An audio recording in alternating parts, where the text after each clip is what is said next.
Здравейте, драги зрители на канала Георги Кулов.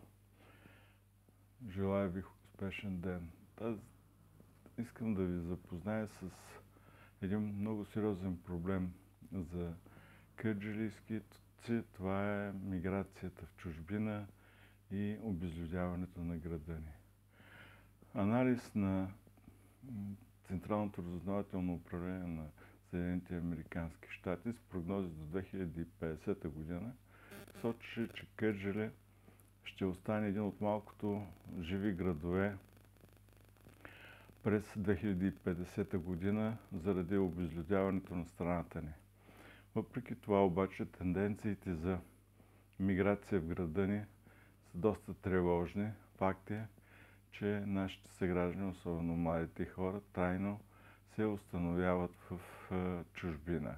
Това сочат и данните на отдел ГРАО на община Кърджали.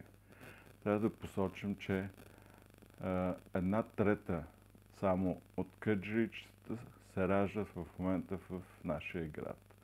Общо в 2024 година са родени 14 024 кърджалийчета.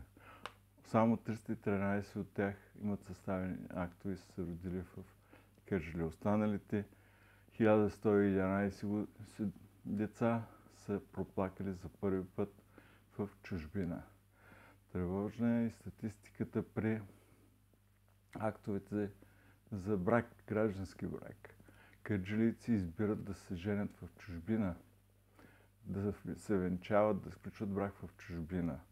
Общо през миналата година са сключени 902 брака, като само 221 от тях са сключени в Кърджали, останалите 681 бракосъчетания са направени в чужбина. Много е тревожна тенденцията за смъртността. Тя е нараснала за последната година с цели 25%. Актовете за смърт, издадени от отдел ГРАОН, са 1621 за миналата година, което е с доста чувствителен ръст и се доближава до параметрите от пандемията, когато имаше над 1500 смъртни акта. Факт е, че само 355 от тях са издадени за починали наши съграждани в чужбина. 1266 от покойниците, техните актове са съставени в община Кърджали, в Кърджали. Всичко това илюстрира тенденцията за трайно установяване на нашите съграждани в чужбина, основно в Западна Европа.